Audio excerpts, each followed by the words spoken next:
Hi, this is Mike from Ride All the Bikes. I've recently started commuting to work by bike. I've been considering doing it for over a year now, but I've just now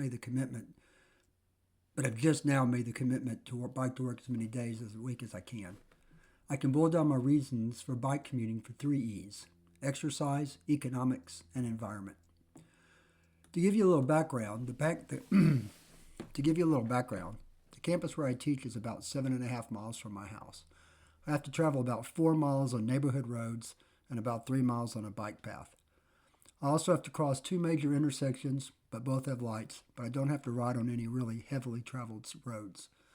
The bike ride to campus has a net elevation gain of about 580 feet, with most of that gain coming on one short, steep hill and one longer hill that has one short, steep section. It takes me about 40 minutes to ride to campus on average, and it takes about 35 minutes to ride home if I'm not having to ride into a stiff headwind. By comparison, it only takes about 20 minutes to drive to campus or to drive home unless traffic is unusually heavy. I am fortunate to be able to ride on neighborhood streets that aren't very busy, as well as a bike path that starts within 2 miles of my house. The town where I live, North Little Rock, Arkansas, is not particularly bike friendly, and I probably would not be able to commute by bike if I had to ride on busier streets. Today I want to talk about the first E of my bike commute, and that's exercise. Prior to cycling, my primary form of exercise is running. I've been running now for over 50 years and compete in everything from 5Ks to ultramarathons. In fact, I just recently finished a 50-mile race, the Tunnel Hill 50-miler, about 2 weeks ago on November 9th. However, the fact that I've been running for over 50 years indicates I'm definitely a senior runner and need to be careful with my body so that I can continue running for as many years as I choose to run. One way that I can help my body out is by doing some other type of low-impact cross-training to add to my daily running. I have chosen cycling as that cross-training activity. Cycling, when performed at moderate paces, is definitely a lower-impact activity than running.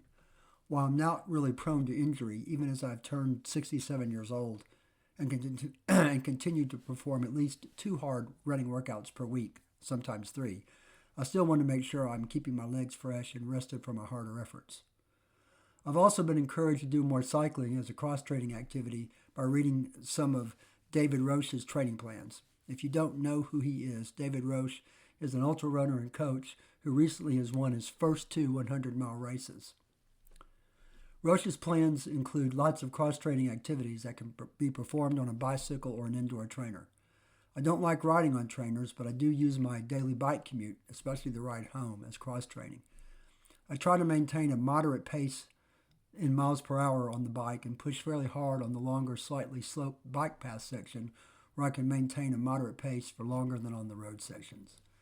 As I mentioned, I recently trained for a 50-mile race, and I can say that doing some extra cross-training on my bicycle really helped in keeping my legs fresh at race time. Of course, I do plan on continuing bike commuting since I finished the race, and for a few months I'm planning on just combining running and bike riding for my general health without any specific race plans for a while. So exercise is my first E of bike commuting, and in separate videos I'll talk about my other 2 E's, which are economics and environment. Thanks for listening, and if you like what you've seen, please subscribe to this channel. Thanks.